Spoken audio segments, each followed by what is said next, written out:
Hello viewers, welcome to maths class. Alright, can you hear me now?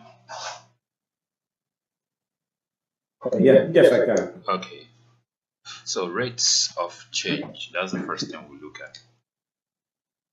A rate of change measures how quickly one quantity changes in relation to another quantity.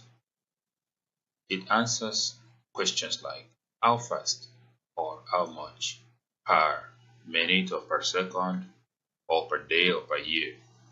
So the formula rate of change equal to change in the quantity divided by change in time or change in other variables. For example, speed is distance per time, that is change in distance divided by the change in time. A car travels 150 kilometers in 3 hours. What is the average speed? Of course, speed is distance over time. So 150 divided by 3, that is 50 kilometers per hour. And if it's going to be miles per hour. So the interpretation of this answer is that the car travels 50 kilometers every hour. So it's going to travel 100 kilometers in 2 hours, 150 kilometers in 3 hours, 200 kilometers in 4 hours. Problem 2. Cost per unit. A shop sells 8 apples for 2.40 pounds. What is the cost per an apple? Cost per unit is the total cost divided by the total number of units. That is 2.40 divided by 8. Then we get 0.30 per apple. That means each apple goes for 30 pence. So 2 apples will go for 60 pence. 3 apples will go for 90 pence, and so on. Acceleration. This is change in velocity per time.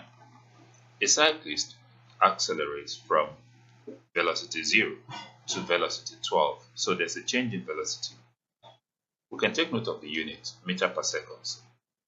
So 0 meters per second to 12 meters per second, and the change in time is 4 seconds. Maybe it's from 4 o'clock to 4:04 seconds or something. So what is the acceleration? Acceleration is the change given in velocity divided by time. That's 12 minus 0 divided by 4 seconds. That is 3 meters per second squared. Meaning that the cyclist speed increases by 3 meters per second in every second. Now, at times, the initial velocity might not be 0. It could be, maybe this is not 0. Maybe it's from 4 meters per second, right? To 8 meters per second, or even to 12 meters per second. So in this case, it's not going to be 12 minus 0, but it will be 12 minus 4 divided by 4. Is that good? So there must be an initial velocity, a final velocity. Now, population growth. A town's population increased from 50,000 to 62,000 over 5 years. Now there's a change in population and there's a time. So what is the average population, average rate of population growth per year? That is change in population divided by time. So 62 minus 50,000 divided by 5. That's 12,000 divided by 5, which is 2,400 people every year added to the population. Graph. Gradient on a graph.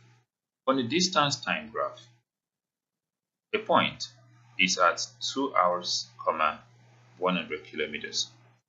So when you see coordinates, you should know this is x and this is y, right? And another at 5 hours, 250 kilometers. So that is like x1, y1, and x2, y2. Find the rate of change. So in this case, we use the second change divided by the first change. That's like saying y2 minus y1 or x2 minus x1. So like rise over run. So now, so we have the 250 minus the 100 divided by 5 minus 2. So that's going to be 50 divided by 3, which is 50 kilometers per hour. This represents a constant speed of 50 kilometers per hour. Write that one down, sir. Yes, when I'm through, I'll move it to the beginning, so anyone Okay. who wants to. Yes. Now, I think that the one, I think that it's the distance time graph that I have to get down. okay, the distance time graph, no problem. Yeah, So key points to remember: always include your units in your answer: kilometer per hour, pounds per an item, meters per second, and so on. Then rate of change equal to the slope or gradient on a graph. If you are looking for a graph, rate of change on a graph, that is the slope or that's the gradient. Positive rate means the quantity is increasing. Negative rate means it's decreasing. Steeper gradient means there is faster rate of change. Horizontal line means there is no change. Okay, so for the distance time graph, once you're through with that, you try these questions, okay? Mhm. All right.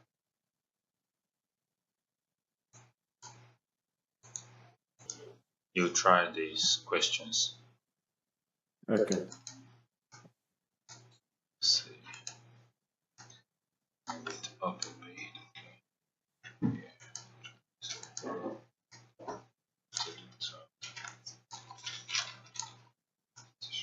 Okay.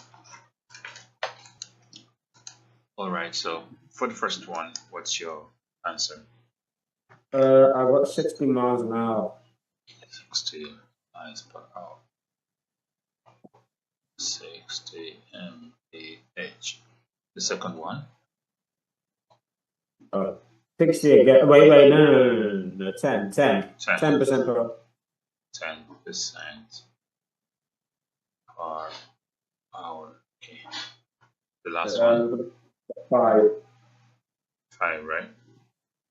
Okay, so for the first one we have 240 over 4 mph. Correct. Then the next one we have 100 minus 40% over 6. That is 60 over 6 hours. Then that's 10% per hour. And the last one, we have 20 minus 5 over 4 minus 1. So that's 15 over 3, which is 5. Okay. Now I think we have some other aspects. So, can you see these ones now? These new ones? Yes, I can. Now, positive gradient. Our gradient can be positive and it can be negative.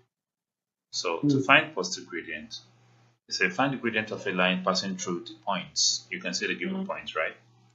Yeah. So, that's 8 minus 2, then over 4 minus 1, and this gives us 2. So, that's a positive gradient. And what's the meaning? It means that if you're on the graph, maybe on this is the graph. If you starting from this point, if you move a step forward, you have to move 2 steps upward. Okay, 1, 2. Do you understand? Then a step forward, then 2 steps upward, then a step forward, then 2 steps upward. So if you're plotting, these are the points you're plotting. Do you understand? Yeah, I do. That is the implication of that slope. Now, negative gradient. Find the gradient passing through this and this. So we have 2 minus 10, which is obviously negative, but 6 minus 2, which is positive. So we get a negative 2 gradient. So this means that for every unit move to the right, then you go down 2 steps instead of up. Do you understand? Yeah, I do. Okay. Zero gradient. Find the gradient of the horizontal line passing through this point. Now, we have 5 minus 5, that's 0. Then 7 minus 1 is 6, so it doesn't matter. There's no gradient. And that's why it's an horizontal line. So for you to talk about gradient, the line must be, slanting. You understand? Yes, well, I like it. So steeply. Like, it can be vertical, it can be horizontal. If it's horizontal, no gradient. You understand me? And if it's vertical? If it's vertical, also, it doesn't have any gradient because it's just on the x must be 0, okay? Yeah. For anything on the vertical axis. Now, the interpretation says there's no vertical change on that one, so the line is completely flat, which is horizontal. Steeps versus gentle gradients. Compare the steepness of two lines. Line A passes through this and line B passes through this, both of them from origin. Yes. The gradient of the first one is 4, the gradient of the second one is 1. So what happens at higher gradients? Line A has a gradient of 4, which is steeper than line B with a gradient of 1. So a larger gradient number means a steeper line. Real life application, speed on a distance time graph. That is, if you have a distance time graph, they ask you to find the gradient, then they're asking you to find the speed. You understand? Yeah, I do. Okay. Now, for example, if it's what is density again? Density equals to mass over volume. So if it's a mass versus volume, so if you find the slope, you are looking for density. A cyclist journey is shown on a graph, on a distance time graph. At 1 hour, they have traveled 15 kilometers. At 4 hours, they have traveled 45 kilometers. Okay. Gradient equals to the speed, which is 45 minus 15 divided by 4 minus 1, and that is 10 kilometers an hour. The cyclists travel at a constant speed. Fractional gradient, that is, your gradient can also be fractions. Do you understand? So we have find the gradient of the line passing through this. So 3 minus 1 is 2, and 4 minus 0 is 4. So 2 over 4 gives us 1 over 2. Yeah. So that means for every 2 units to the right, you move 1 unit up, since it's positive. So it's positive fractional gradient. 2 units to the right, 1 unit to the top. And you can see it's 1 over 2, right? Yes. If you look at it as what? Rise over what? Run. So run is going to the right 2 steps, then 1 step. So let's picture it here. 2, 1, 2, 2 steps, 1 step, like halfway. 2 steps, 1 step, 2 steps, 1 step. Do you understand? 2 steps, 1 step. So if you are plotting, this is the kind of line you are trying to plot for that particular point. Okay, negative fractional gradient. Find the gradient of a line passing through this. 4 minus 8 is negative, 9 minus 1 is positive, so we get negative half. So it means that for every 2 units moved to the right, the line goes down 1 unit. So that means 2 steps, 1, 2 steps, 1, 2 steps, 1. You can see, right? 2 steps, 1. So if you're plotting, the line goes down like this way. Okay, now using gradients in linear equations. A line has a gradient of 3 and passes through point 1, 5. Find the equation of the line. You must take note of this one. Using the formula y equals to mx plus c, which is the formula for the equation of a line.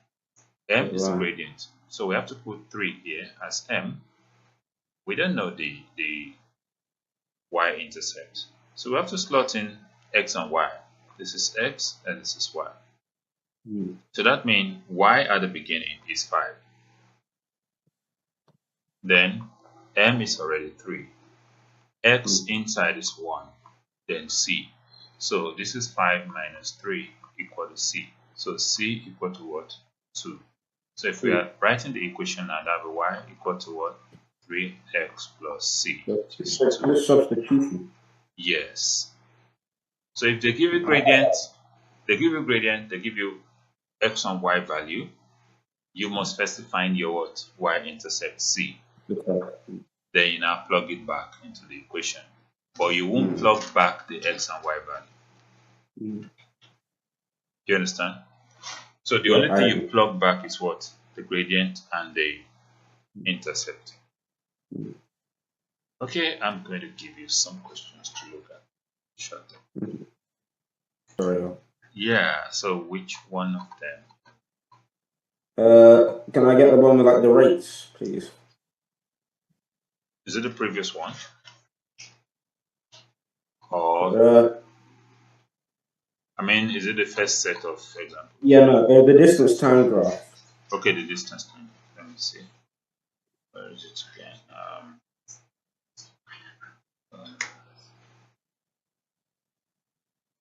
Okay, is it this one? Yes, it is. Okay. Okay. I'll give you these questions to try, okay? Yeah. Yeah, I am. Okay. What's your first answer? I said 3. 3. Second answer? 30 kilometers per hour. 30. Oh, then the third one? Oh, wait. Sorry. Never mind. Okay, that's not so. Yeah, I think, okay. Okay. Y equals minus 4x plus 8. Sorry. Let's see. Then the next one. Yeah, I said 30 kilometers per hour. Then number 4. I said that they're the same because like one goes uphill and the other just goes downhill.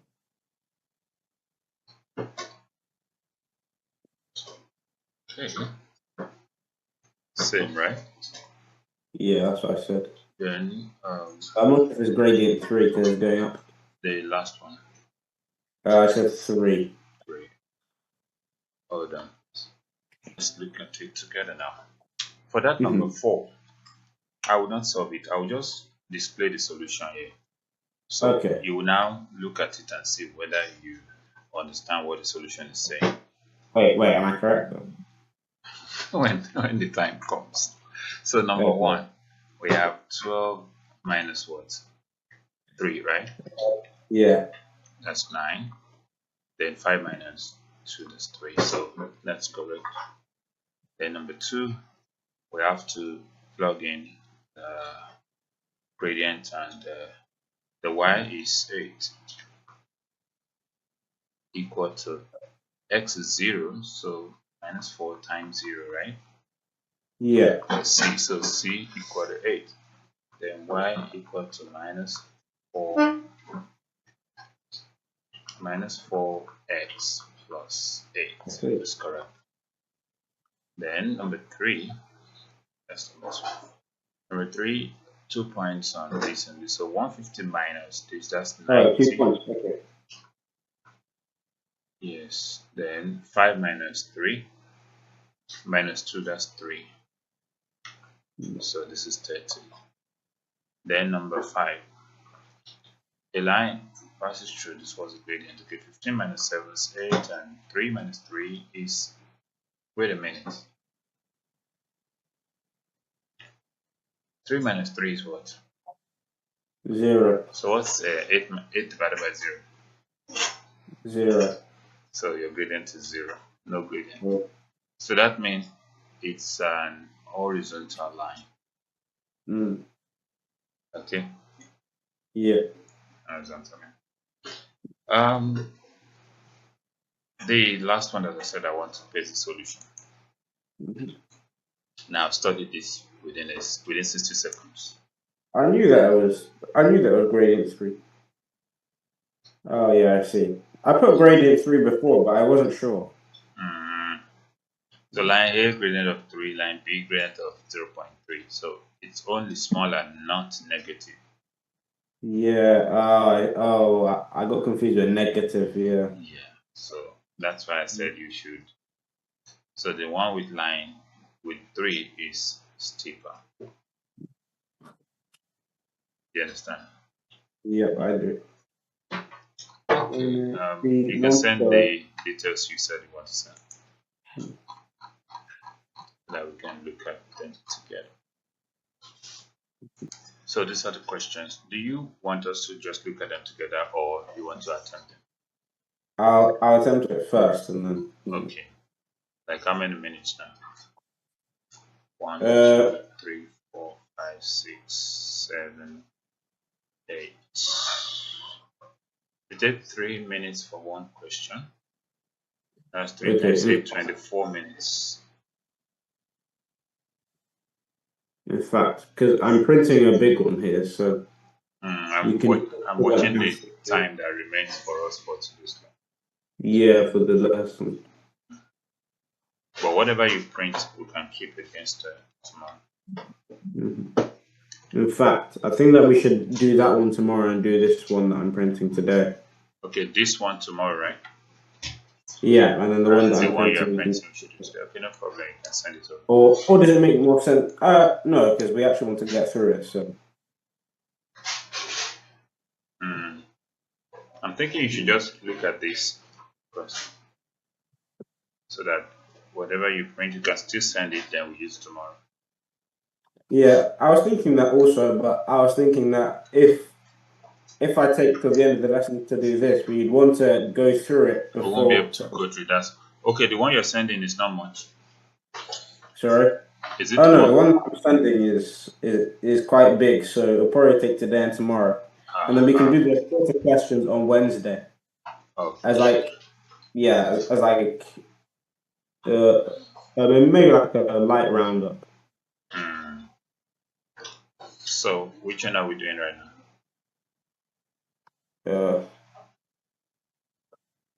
I'm just combining two topics. Okay.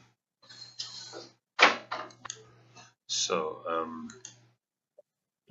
the first one is asking for density, right? Yes. And density is mass over volume. So what did you get? For line A? I got 7 to 80. 7 to 80, that's correct. That's annoying. I did the second one correctly, but I accidentally used the wrong number. Okay. So I said 21 480 instead of 21 840. 21 840. Okay, there's number 9B. What's your answer? I got 32,000 because I mixed up the numbers. Okay, then was the answer 22,840? Yeah. Okay. So mass in the first one, density is mass over volume. So once you do that, you get the answer. Then the second one, you're looking for mass, right? It's density times volume. Okay, the number 10, what do you get? I see what I've done wrong. The density for each plank, mass over volume. I put point B, but it's because I did not read the kilogram symbol. Okay. So density of plank A, 800 gram over 750 cm cube. Density of plank B, 7.6 kilogram divided by 0.0182 meter cube. We convert to the same unit, right? Yeah. So then plank C. So the plank B is the most suitable. Has a density which is less than 1 gram per cm, so it will float. That's for building the boat. What about 11? Yes, sorry. 11.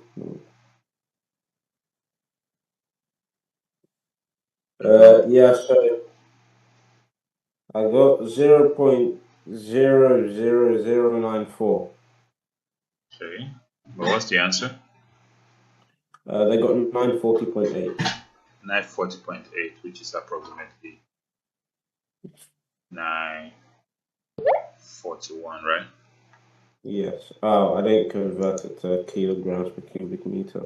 Okay. So I'll send you these solutions, okay? Yes. Then we're going to meet tomorrow by God's grace. So in the next 1 hour or so, The next class. Ethan is going to come up. So Yeah. when we finish an hour, what are they doing right now in school anyway? They're not really doing anything. They're just preparing for their school play. But actually, now that we have some time, I can get the I'll see what he's doing in maths, sorry, because we haven't actually Okay. the resources. All right then. Let me see if it's more sequence. Sequence. Yeah, I sorry. think we looked at sequence the other time. Yeah, but we're just continuing the topic. Okay. No problem. Sorry, hang on for a minute, sorry. Let me just check. Okay. And you can try to get the questions and just send them so that I will use them for this class. Yes, okay. It's even a free trial. Okay. All right then. So goodbye for now. Okay, all right, goodbye. Right. Thank you for being a part of the class. Yes, thank you. So. Alright viewers, thanks so much for watching and subscribe to the channel. Hello viewers, welcome to the class. It's biology class for KS2 or year 7. My student will join now. You can subscribe to the channel. Thank you. So, okay. Ethan, you're welcome to the class for today. Can you hear me? Yes, sir. Okay. It's hi. Yes, sir. Yes, Alright. sir. Yeah, sorry. I'm just because I was making some exam questions for him. Okay, no problem. So Alright, once it's there, we'll continue now. He's here. I'll be done in a minute. I'm just adding up the total scores. Alright, no problem. And then I'll send over the questions to you. Alright, no problem. I hope they'll be good. Sorry. No problem. I'll wait for it. Alright, Ethan, can you hear me now? Yes, I can. You're welcome to the class for today. And we wanted to look at the topic cell, but before we go into that, probably tomorrow, we'll look at microscopy. What did I call the topic? Pardon? What did I call the topic? Microscopy. Yeah. So read from the screen. What is microscopy?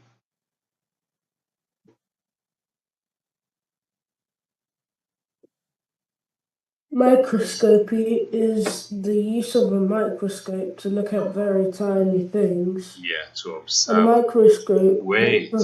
objects Wait. I only said what is microscopy, right? Yes. Yes. So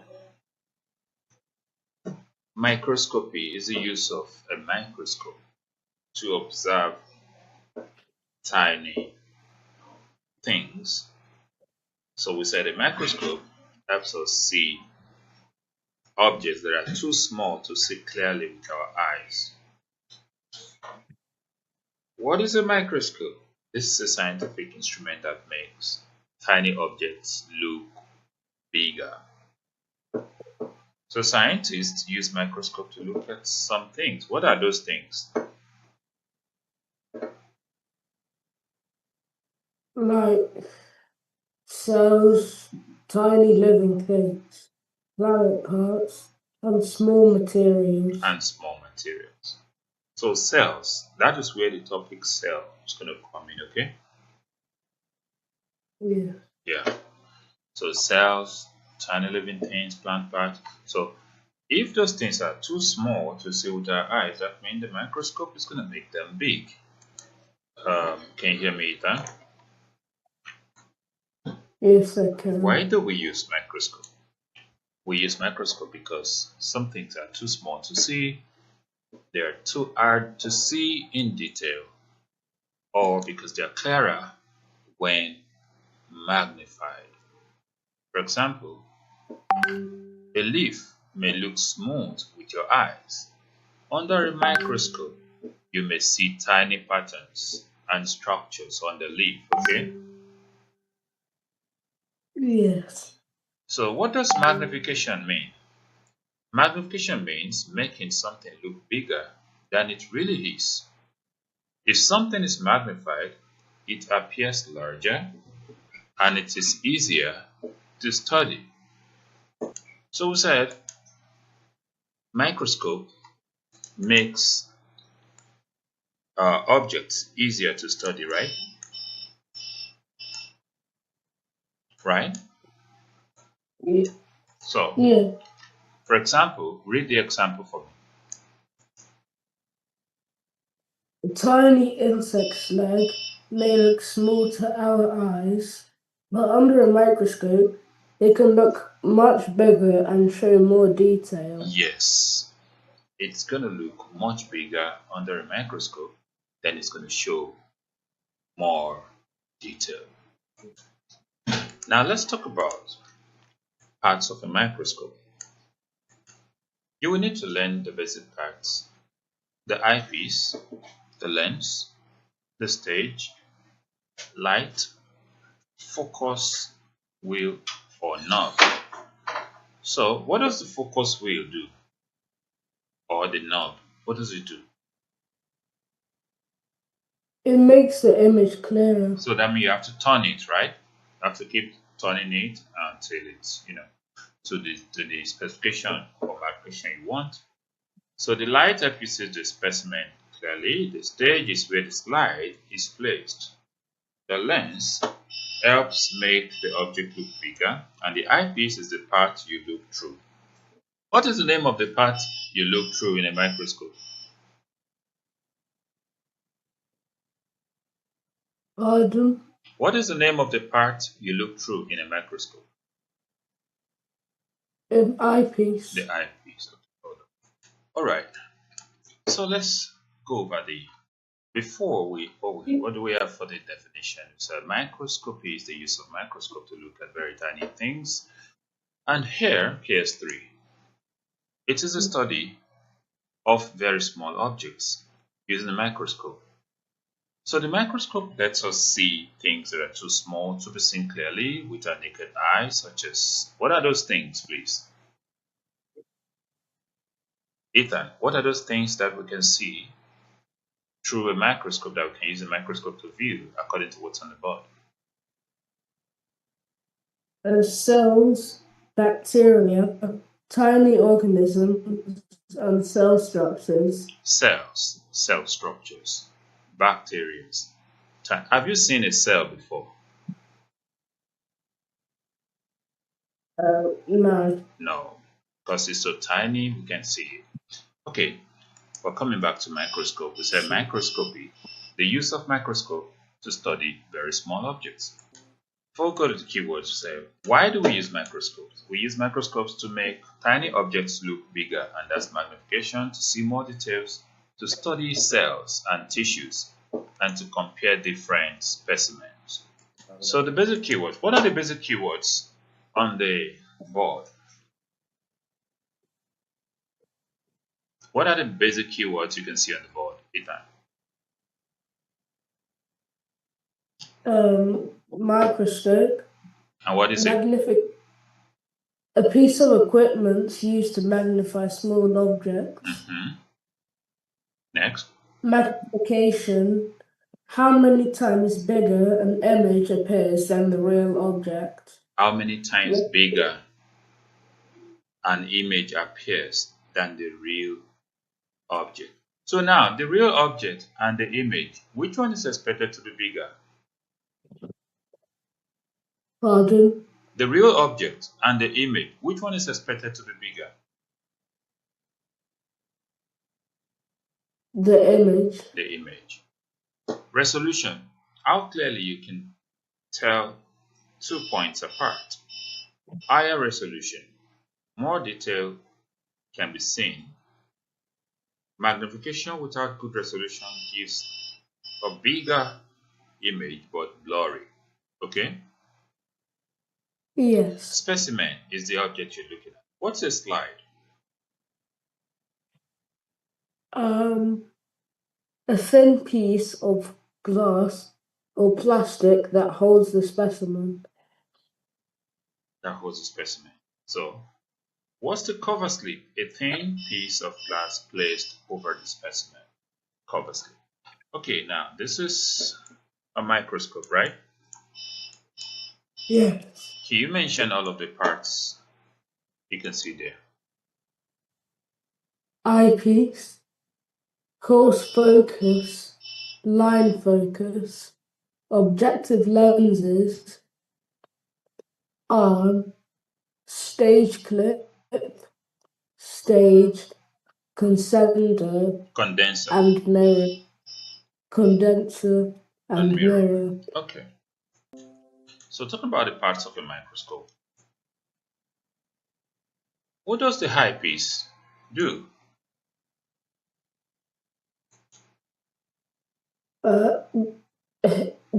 It's the lens you look through. It's the lens you look. What about the objective lens? Objective lenses. They're different lenses with different magnifications. Magnifications. The stage. What does the stage do? It holds the slide. And the stage clips. It holds the slide in place. Okay, light source or mirror shines light through the specimen. Coarse focus wheel. What does that do? And fine focus wheel. What does it do? Which one is at the top? Which one is under? Is it the coarse or the fine? Pardon? Which one is at the top on that microscope, and which one is under? Is it the coarse or the fine, or which one is the first one at the top? The coarse focus. Okay. All right.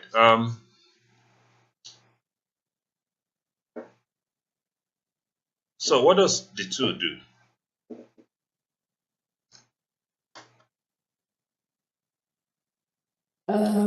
What do the two what do they do? The coarse focus wheel moves the stage or lens for rough focus, while the fine focus wheel sharpens the image. Okay. It sharpens the image. Harm. What does the harm do? Where is the harm? It connects the base to the top where the eyepiece is, right? Yes. Okay, so what does the arm do? It supports the microscope. Supports the microscope. What does it mean that it supports? It makes it firm and rigid and be able to stand, and you can be able to use it to even handle the microscope, right? Yeah. Okay. Guess let me see. Hold on. We also have the base of the microscope. What is it? Where is the base? Is the bottom part, right? Yes. Bottom part. Okay. So the next thing we want to look at is magnification. What is magnification? What does it mean?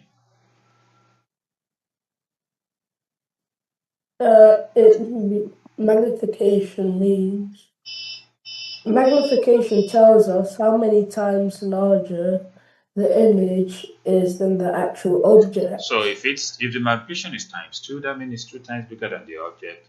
The image is 2 times bigger than the object, and if it's times 40, the image is 40 times bigger than the object. Can you imagine something that is tiny, and you can imagine it if you are seeing it 40 times bigger? Mention one object. I mean any visible object. Let's say your spoon, right? Yes. So your spoon, you know the size of your spoon, yes or no? At least you know how it is. So imagine it's 40 times bigger. Are you still going to be able to use it? No. No. But we are able to see those objects because they're 40 times bigger. Important idea: magnification does not change the actual size of the specimen, it only makes it appear bigger. So total magnification equal to eye length times objective length. What is total magnification?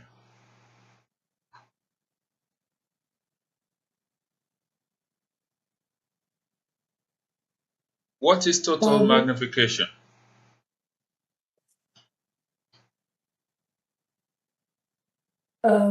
The product of what and what?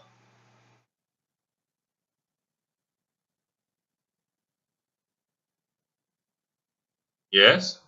The product of eyepiece lens and objective lens. So if they give you the eyepiece lens and they give you the objective lens, then they ask you to find magnification. You just have to multiply the two together, right? Yes. Okay. So let's see if we have some examples here. So look at this. Eyepiece equal times 10, objective lens equals times 4. So what is the total magnification of the microscope? That's 10 times 4, which is 40. And the one way times 10 and times 10, then the magnification is what?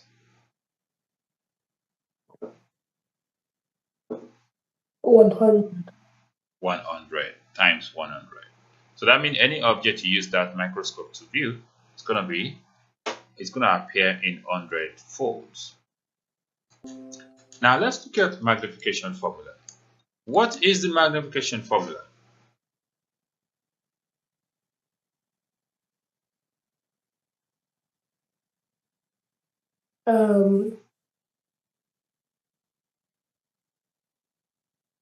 It's the image divided by it's the size of the image divided by the actual size. Okay, so make sure both sizes are in the same unit. What could go wrong if they are not in the same unit?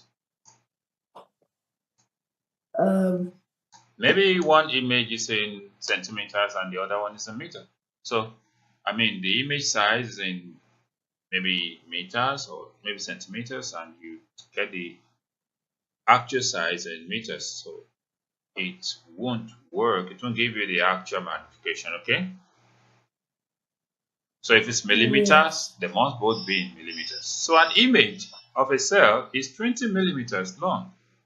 The real cell is 2 millimeters long. What is the magnification?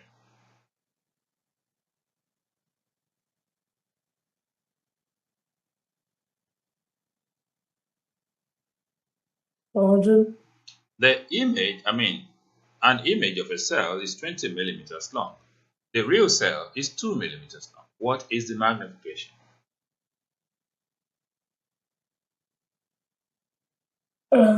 It is 20 divided by 2. Which is 10. And the answer is... So that means it is times 10. Okay? Now, try this one and tell me your answer.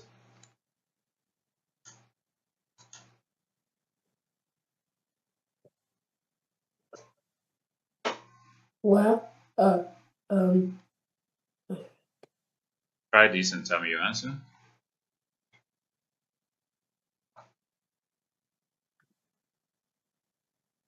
What is the magnification M? Equal to what? 50. 50 mm over 5 mm, right? Yeah. And what's the answer? 10. 10, which is times 10. So the magnification is what? Times 10. Okay, hold on. We can also rearrange the formula. If we rearrange the formula, magnification equal to image size divided by actual size. So if you want to get the image size, you do what? So I said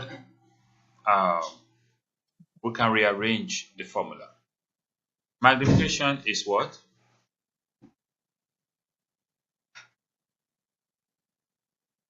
Magnification is what? Magnification is image size divided by actual size. So how do you get image size now? If you know your magnification, you know the magnification and you know the actual size. So how do you get the image size? By multiplying magnification by actual size. So, and how do you get actual size? By dividing the image size by the magnification. Okay, I'll give you some questions to try now. Don't forget that formula, okay? Yes. Okay, can you hear me now? Yes, I can. Okay, so try to answer these two questions based on what formulas I just gave you. Come again, please. I'm not sure how to approach these questions. Now, let me show you the formula. Then you will see whether you can approach it with the formula, right? Yeah. Check the formula right now and tell me if you can approach it with the formula. Just look at it on the board and tell me whether it's possible.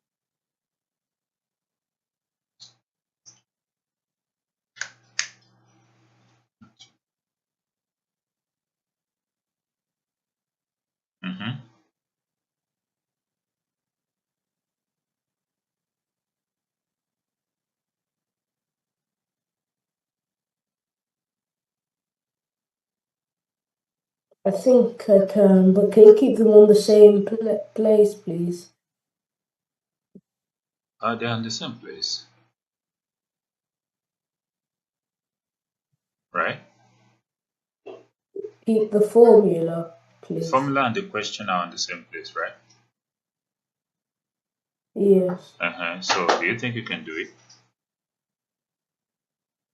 Yes. So, what should be the answer to the first one? How are you supposed to do it? You need to divide 20 by 0.5. Why? Explain. To find the actual size of the image. Wait a minute. What are you saying?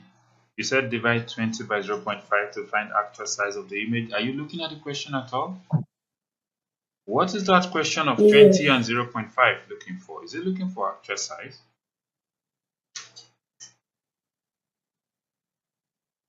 The question that asks 20 and 0.5, is it finding the actual size or what?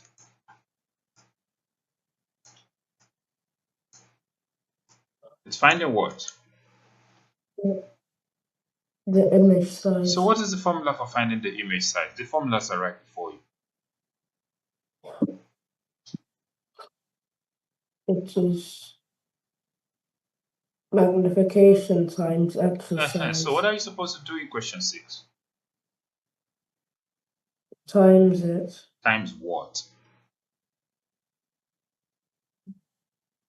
What times what? 0.5 and 20. 0.5 and 20. 20 times 0.5. And that will be what? 10. 10.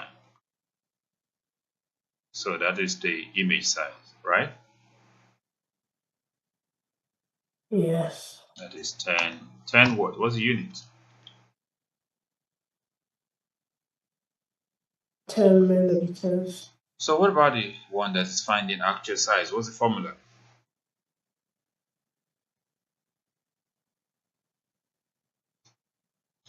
$30 divided by 15. I mean, what's the formula? That's what I'm asking you. Actual size equals to what? Image size.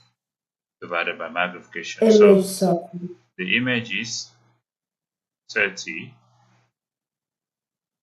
divided by what? 15. And that's what? That's what? 2 millimeters. 2 millimeters. 2 Okay, millimeters. no problem. Tomorrow you're going to attend to the test you're going to send, okay? Yes. Yeah, make sure you get ready for the test. Goodbye for now. Goodbye. Thank you for today's lesson.